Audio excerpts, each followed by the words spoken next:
Hello friends, welcome to exam point.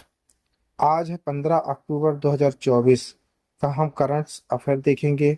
आज 15 अक्टूबर के जितने भी इम्पोर्टेंट क्वेश्चन हैं उन्हें हम डिस्कस करेंगे, उनके इम्पोर्टेंट फैक्ट भी डिस्कस करेंगे।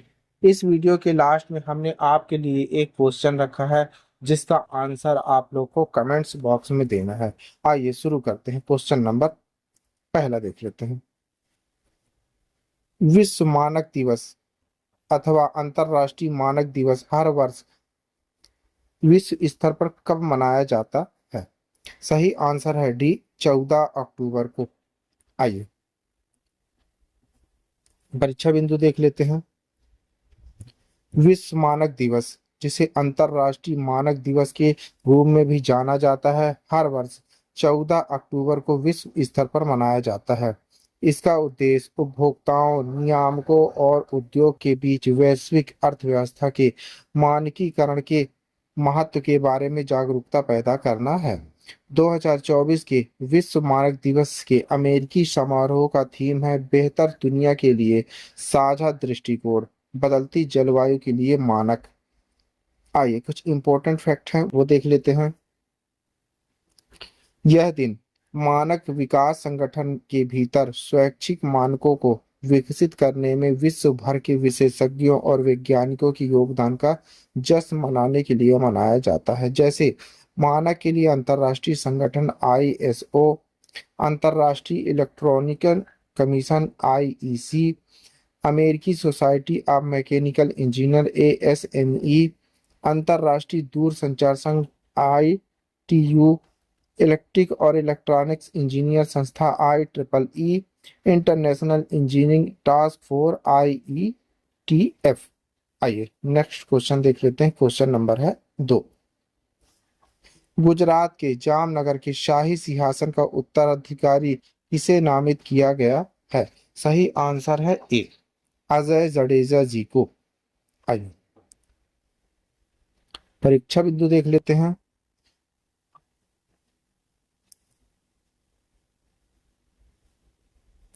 पूर्व क्रिकेटर अजय जडेजा को गुजरात के जामनगर के शाही सिंहासन का उत्तराधिकारी घोषित किया गया है। अजय जडेजा ने भारतीय क्रिकेट टीम का नेतृत्व किया और भारत के लिए 196 एक दिवसीय और 14 टेस्ट मैच खेले। महाराजा शत्रुशाल्य सिंहाजी ने दशहरे के अवसर पर यह घोषणा की। अजय जडेजा एक शाही परिवार से आते हैं। वे रणजीत सिंह जडेजा के वंशज हैं, जो एक अग्रणी क्रिकेटर थे जिनके नाम पर रणजी ट्रॉफी का नाम रखा गया है। महाराजा शत्रुशल्य सिंह जी जामनगर राज परिवार के वर्तमान मुखिया हैं। अजय जडेजा का परिवार नवानगर, अब जामनगर के शासक रणनीति सिंह जडेजा का वंशज है। आइए आगे बढ़ते हैं। क्वेश्चन नंबर 3 देख लेते हैं। हिंदुस्तान एरोनॉटिक्स लिमिटेड HAL को हाल ही में किस स्थिति में अपग्रेड किया गया है? सही आंसर है बी, महारत्न कंपनी के रूप में। आइए परीक्षा बिंदु देख लेते हैं। सरकार ने हिंदुस्तान एरोनॉटिक्स लिमिटेड HAL को 14वें महारत्न केंद्रीय सार्वजनिक क्षेत्र उद्यम CPSE का दर्जा देने को मंजूरी दे दी है। सार्वजनिक उद्यम विकास विभाग ने यह घोषणा करते हुए कहा कि वित्त मंत्री निर्मला सीतारमण ने अंतिम मंजूरी दे दी है। यह निर्णय वित्त सचिव की अध्यक्षता वाली अंतर मंत्रालय समिति और कैबिनेट सचिव की अध्यक्षता वाली शीर्ष समिति की सिफारिशों के बाद लिया गया है। आइए आगे बढ़ते हैं। क्वेश्चन नंबर 4 देख लेते हैं। चीन में माउंट सीसापंग पर सफलतापूर्वक चढ़ने वाले पहले भारतीय कौन बन गए हैं? सही आंसर है सी, अर्जुन वाजपेयी जी। ऑप्शन है सी। आइए परीक्षा बिंदु देख लेते हैं। यह उपलब्धि उनकी 8वीं सफल शिखर, जो 8000 मीटर ऊंची तथा कुल 14 चोटियों पर विजय प्राप्त करना उनका लक्ष्य है। उन्होंने माउंट शीशपागमा पर सबसे तेज चढ़ाई का रिकॉर्ड तोड़ दिया। उन्होंने आधार शिखर तक और वापस चढ़ाई 72 घंटे में पूरी की। अर्जुन वाजपेयी 8000 मीटर ऊंचे पर्वतों पर चढ़ने वाले पहले भारतीय भी बने। उन्होंने में 800 मीटर ऊंचे शिखर पर सबसे तेज चढ़ाई करने का रिकॉर्ड बनाया है? आइए आगे बढ़ते हैं, क्वेश्चन नंबर 5 देखते हैं। तेलंगाना हाल ही में व्यापक घरेलू जाति सर्वेक्षण शुरू करने वाला भारत का तीसरा राज्य बन गया है। तेलंगाना के सब पहले किन दो राज्यों ने इसी तरह के जातिगत आधारित सर्वेक्षण किए थे? सही आंसर है बी, बिहार और आंध्र प्रदेश। आइए परीक्षा बिंदु देख लेते हैं। आंध्र प्रदेश और बिहार के बाद तेलंगाना जाति आधारित सर्वेक्षण शुरू करने वाला तीसरा राज्य है। यह सर्वेक्षण विधानसभा चुनाव के दौरान सत्तारूढ़ कांग्रेस द्वारा किया गया एक प्रमुख वादा था। इसका उद्देश्य समुदायों के लिए समान संसाधन वितरण और लक्षित कल्याण सुनिश्चित करने के लिए जातिगत आंकड़े एकत्रित करना है।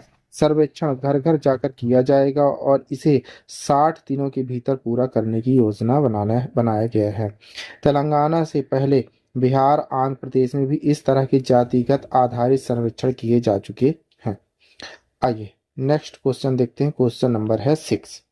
वैश्विक भूख सूचकांक GHI में भारत का स्थान क्या रहा है? सही आंसर है सी, 105वां स्थान। आइए परीक्षा बिंदु देख लेते हैं। भारत का GHI स्कोर 27.3 है, जो भूख के गंभीर स्तर को दर्शाता है। भारत, पाकिस्तान और अफगानिस्तान जैसे देशों के साथ गंभीर श्रेणी के 42 देशों में से एक है। सूचकांक में बांग्लादेश, नेपाल, श्रीलंका का प्रदर्शन भारत से बेहतर रहा है। भारत की रैंकिंग में कुपोषण, बाल बौनापन, बाल दुर्बलता और बाल मृत्यु दर का योगदान ज्यादा है। आइए क्वेश्चन नंबर 7 देख लेते हैं। एशियाई टेबल टेनिस चैंपियनशिप में भारतीय महिला युगल जोड़ी अहिका मुखर्जी और सुतीर्था मुखर्जी ने महिला युगल स्पर्धा में अब तक का पहला पदक कौन सा जीता है? सही आंसर है सी, पीतल। आइए परीक्षा बिंदु देख लेते हैं। यह एशियाई टेबल टेनिस चैंपियनशिप में भारत का पहला महिला युगल पदक है। इस जोड़ी ने क्वार्टर फाइनल में दक्षिण कोरिया के किम नियोंग और ली न्यूहे को हराकर पदक हासिल किया है। वे सेमीफाइनल में जापान की मिवा हरिमोटो और मियो की हार से हार गए। इस प्रकार उन्हें कांस्य पदक मिला है। भारतीय महिला टीम ने भी टूर्नामेंट में इससे पहले टीम स्पर्धा में ऐतिहासिक कांस्य पदक जीता था। आइए क्वेश्चन नंबर 8 देख लेते हैं। कौन सा देश रूस को प्रतिबंधित महत्वपूर्ण प्रौद्योगिकियों का चीन के बाद दूसरा सबसे बड़ा आपूर्तिकर्ता बन गया है? सही आंसर है ए, भारत। आइए परीक्षा बिंदु देख लेते हैं। जुलाई 2024 में रूस को भारत का संवेदनशील प्रौद्योगिकियों का बढ़कर $95 मिलियन हो गया। रूस को इन प्रतिबंधित प्रौद्योगिकियों के निर्यात में केवल चीन ही भारत से आगे है। रूस के संवेदनशील प्रौद्योगिकी आयात का लगभग 5वां हिस्सा भारत के माध्यम से आता है। आइए आगे बढ़ते हैं, क्वेश्चन नंबर 9 देखते हैं। अगले वर्ष ISSF जूनियर विश्व कप की मेजबानी का अधिकार किस देश को दिया गया है? सही आंसर है सी, भारत, इंडिया में। आइए परीक्षा बिंदु देखते हैं। ISSF के अध्यक्ष लिसियानो रासी ने घोषणा की कि विश्व संस्था अधिक अधिक अंतर्राष्ट्रीय प्रतियोगिताओं की मेजबानी के लिए भारत के आवेदन का समर्थन करेगी। यह घोषणा नई दिल्ली में आयोजित ISSF विश्व कप फाइनल के दौरान की गई, जहां वर्ग के शीर्ष प्रदर्शनकर्ता प्रतिस्पर्धा करते हैं। भारत की बुनियादी संरचना और विश्व स्तर पर निशानेबाजी खेलों के विस्तार के प्रति प्रतिबद्धता की सराहना की गई है। आइए आगे बढ़ते हैं, क्वेश्चन नंबर 10 देख लेते हैं।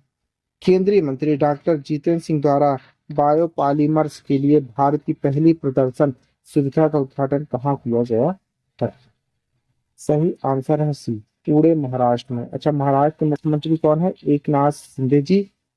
और अभी महाराष्ट्र में एक घटना घट गई है, बाबा सिद्दीकी जी का हत्या कर दी गई है। यह सुविधा पॉलीलैक्टिक एसिड PLA बायोप्लास्टिक के उत्पादन के लिए स्वदेशी प्रौद्योगिकी विकसित करने में एक महत्वपूर्ण मील का पत्थर है। यह उद्घाटन जीवाश्म आधारित प्लास्टिक के पर्यावरण अनुकूल विकल्पों की ओर संक्रमण की भारत की प्रतिबद्धता के अनुरूप है। प्राज इंडस्ट्रीज द्वारा विकसित यह सुविधा टिकाऊ जैव अर्थव्यवस्था और तकनीकी नवाचार की दिशा में भारत के प्रयासों को दर्शाती है। आइए आगे बढ़ते हैं, क्वेश्चन नंबर 11 देखते हैं। भारतीय राष्ट्रीय नियामक प्राधिकरण किसके तहत कार्य करता है? सही आंसर है डी, सभी। स्वास्थ्य मंत्रालय, चिकित्सा अनुसंधान परिषद और भारत सरकार। ऑप्शन है तीनों सही है। आइए परीक्षा बिंदु देख लेते हैं। केंद्रीय औषध मानक नियंत्रण संगठन CDSCO भारतीय राष्ट्रीय विनियामक प्राधिकरण NRA संबद्ध संस्थानों के साथ मिलकर कार्यात्मक वैक्सीन विनिमय प्रणाली के लिए विश्व स्वास्थ्य संगठन WHO द्वारा प्रकाशित संकेतों को पूरा किया। 16 से 20 सितंबर 2024 तक जिनेवा में WHO मुख्यालय में विभिन्न देशों के अंतर्राष्ट्रीय विशेषज्ञों का एक दल भारत की वैक्सीन विनिमय प्रणाली की व्यापक और गहन वैज्ञानिक समीक्षा के बाद इस निष्कर्ष पर पहुंची। वैक्सीन के मूल्यांकन के लिए सुरक्षा, प्रभावकारिता और गुणवत्ता 3 बुनियादी मापदंड हैं। आइए आगे बढ़ते हैं, क्वेश्चन नंबर 12 देखते हैं। आसियान शिखर सम्मेलन का उद्देश्य क्या है? सही आंसर है डी, उपरोक्त सभी आर्थिक सहयोग बढ़ाना, सांस्कृतिक संबंध मजबूत करना और राजनीतिक स्थिरता बढ़ाना। आइए परीक्षा बिंदु देख लेते हैं। हाल ही में वियतनाम लाओस में संपन्न 44वीं और 45वीं एशियन शिखर सम्मेलनों में 8-11 अक्टूबर से एशियन देशों और भागीदारों के नेताओं ने भाग लिया, जो प्रमुख क्षेत्रों में लचीलापन और संपर्क पर जोर देते हैं। लगभग 90 दस्तावेजों को अपनाते हुए शिखर सम्मेलनों ने इंडो पैसिफिक एशियन की भूमिका को मजबूत करने, आपूर्ति श्रृंखला की कनेक्टिविटी, सतत कृषि और जलवायु परिवर्तन पर ध्यान केंद्रित किया है। नए सहयोग के क्षेत्रों जैसे डिजिटल अर्थव्यवस्था, हरित संक्रमण पर भी जोर दिया गया है। आइए आगे बढ़ते हैं, क्वेश्चन नंबर 13 देख लेते हैं। वायनाड में उन्नत एक्स बैंड रडार किसके लिए उपयोग किया जाता है? सही आंसर है बी, रक्षा उद्देश्यों के लिए। ऑप्शन है बी। आइए परीक्षा बिंदु देख लेते हैं। रडार का अर्थ है रेडियो डिटेक्शन एंड रेटिंग। यह वस्तुओं का पता लगाने, दूरी, गति, विशेषज्ञों को मापने के लिए रेडियो तरंगों का उपयोग करता है। एक ट्रांसमीटर एक सिग्नल को किसी वस्तु जैसे मौसम में बदलाव, बादल भेजना। यह सिग्नल वस्तु से परिवर्तित होकर रडार के रिसीवर पर वापस आता है, जहां इसका विश्लेषण किया जाता है। यह प्रकार का रडार ढलाव प्रभाव का उपयोग करता है, जो किसी उस स्थिति में तरंगों की आवृत्ति परिवर्तन है जब स्रोत श्रोता के करीब दूर जाता है। यह बादलों की गति, दिशा और गति को आवृत्ति परिवर्तनों के आधार पर ट्रैक करता है। यह वर्षा की तीव्रता को मापता है, जिससे हवा के पैटर्न और तूफानों की निगरानी होती है। आइए क्वेश्चन नंबर 14 देख लेते हैं। भारत डिजिटल कृषि सम्मेलन 2024 का मुख्य उद्देश्य क्या है? सही आंसर है आपके सामने, ऑप्शन नंबर डी, उपरोक्त सभी कृषि उत्पादन बढ़ाना, डिजिटल तकनीकों का उपयोग करना और किसानों की आय वृद्धि करना। ऑप्शन है डी। आइए परीक्षा बिंदु देख लेते हैं। भारत डिजिटल कृषि सम्मेलन 2024, जो भारतीय खाद्य और कृषि चेंबर ICFA और IIT रोपड़ TIF और AWABS द्वारा नई दिल्ली में सह आयोजित किया गया ने भारतीय कृषि में एक महत्वपूर्ण मील का पत्थर स्थापित किया गया। इस कार्यक्रम का केंद्र बिंदु डिजिटल तकनीकों जैसे AI, LOT, ड्रोन और डेटा एनालिटिक्स का उपयोग करना था, ताकि जलवायु परिवर्तन, खाद्य सुरक्षा और सतत संसाधन प्रबंधन जैसी चुनौतियों का समाधान किया जा सके। खेती के तरीकों को आधुनिक बनाकर उत्पादकता को बढ़ाने और विभिन्न क्षेत्रों बीच सहयोग को बढ़ावा देकर सम्मेलन ने भारत की एग्रीटेक में भारत का नेतृत्व की नींव डाली है। आइए लास्ट क्वेश्चन देख लेते हैं 15। केंद्र शासित प्रदेश जम्मू कश्मीर के नए मुख्यमंत्री के रूप में किसे चुना गया है? सही आंसर है डी, उमर अब्दुल्ला जी को। आइए परीक्षा बिंदु देख लेते हैं।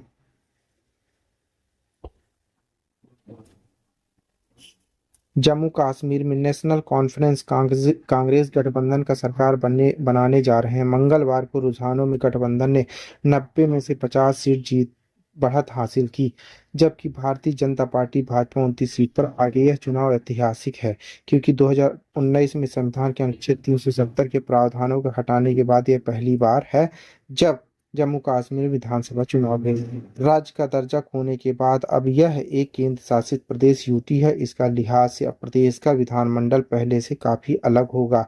आज हम जम्मू कश्मीर विधानसभा की शक्तियों के बारे में जानेंगे। नेशनल कॉन्फ्रेंस एनसी के उपाध्यक्ष उमर अब्दुल्ला जम्मू कश्मीर के अगले मुख्यमंत्री होंगे। उनके पिता और नेका अध्यक्ष फारूक अब्दुल्ला ने मंगलवार को यह घोषणा की है। आइए, आपके लिए क्वेश्चन है, इसी क्वेश्चन का आंसर आप लोग को कमेंट्स बॉक्स में देना है। क्वेश्चन, किस महान टेनिस खिलाड़ी ने पेशेवर टेनिस से संन्यास लेने की घोषणा की है?